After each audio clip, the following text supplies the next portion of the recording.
Le témoin d'usure, c'est où et quelles sont les caractéristiques du témoin d'usure sur un pneu? Alors, la législation impose d'avoir au minimum 1,6 mm d'épaisseur de gomme sur le pneu. Donc, ici, en fait, tu as un témoin d'usure. À partir du moment où la gomme du pneumatique atteint ce témoin d'usure, c'est qu'il est temps de remplacer les pneumatiques. Et par exemple, pour un véhicule qui roule peu, comment ça se passe?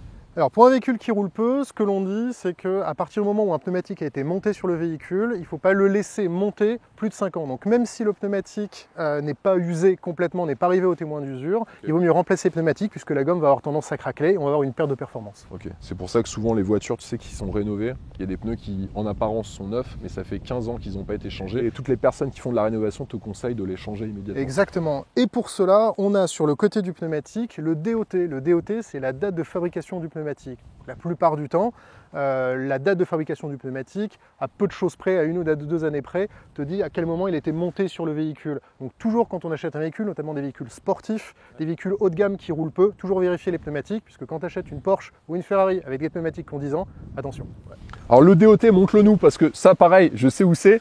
Et quand vous achetez une voiture d'occasion, je le sais depuis 5-6 ans, moi, à chaque fois que j'ai acheté une voiture d'occasion, bon d'ailleurs, sportive ou pas, ça te permet de vérifier de quand datent les pneus. Et il y en a beaucoup, dès que vous commencez à acheter des voitures de 2005, 2010, qui abusent un petit peu là-dessus. Donc là, on vous donne un bon tips. Alors le DOT, c'est où? Donc le DOT, il se retrouve ici. Tu as un code à 4 chiffres. Les 2 premiers chiffres, c'est la semaine de production du pneumatique. Et les 2 autres chiffres, ce sont les 2 derniers chiffres de l'année. Donc ici, 46-23, le pneumatique a été produit à la 46e semaine de l'année 2023. Ok.